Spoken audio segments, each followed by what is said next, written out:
Everybody, welcome to Andy's Beer Reviews. I'm here with my homebrew at the moment.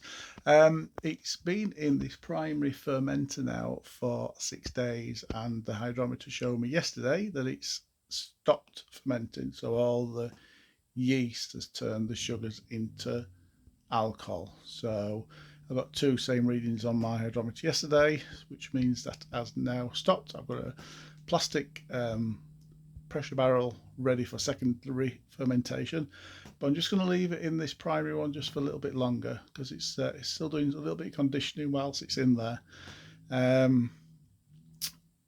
The process of the yeast eating the sugars and converting the sugars into alcohol doesn't contain at all.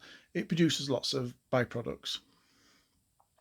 Some are undesirable, some undesirable flavours. I didn't realise that in the process it's been in there that it's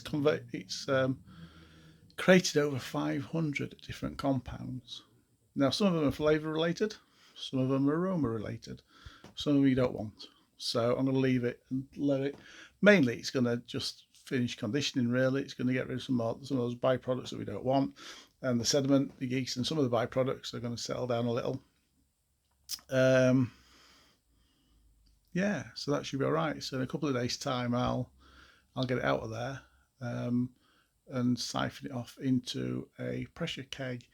I've actually tasted it because I can't wait, and it tastes really nice. I put 10 grams of golden hops in there when I first put it all in, and I did that for bittering, and it has turned out to be a nice bitter. It is an English bitter, so that's done really well, so I'm pleased with that. I added yesterday another 10 grams of golden hops just for aroma more than anything else.